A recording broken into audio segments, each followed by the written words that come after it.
بسم اللہ الرحمن الرحیم۔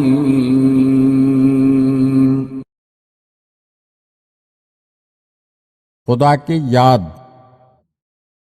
حضرت سعدی رحمۃ اللہ علیہ بیان فرماتے ہیں کہ میں ایک قافلے کے ساتھ سفر کر رہا تھا۔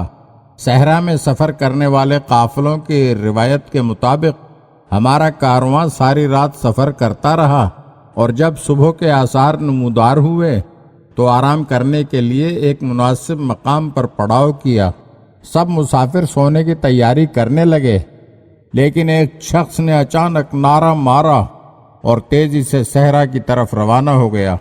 دن چڑھے وہ شخص واپس آیا تو میں نے پوچھا کہ میاں یہ تمہارا کیا حال ہوا؟ مجھے تو تمہاری یہ حرکت بہت عجیب سی لگی۔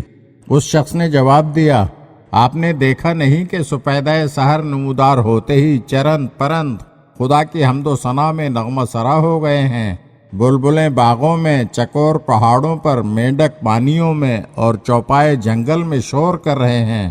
بس مجھے یہ بات مردانگی سے بعید معلوم ہوئی کہ جانور تو خدا کی یاد میں مشغول ہوں اور میں پڑھ کر سو رہوں۔ پنچھیوں کی صدا نے صبح کے وقت کر دیا مجھ کو بے خود و مدہوش۔ شرمسار اس خیال سے میں ہوا مرغ تسبیح خواں ہے میں خاموش۔ اس حکایت میں سعدی رحمۃ اللہ علیہ نے ابنائے آدم کو ان کے اصل مقصد حیات کی طرف توجہ دلائی ہے، اور وہ بلا شبہ یہ ہے کہ وہ خلوص دل سے اپنے رب کی عبادت کریں۔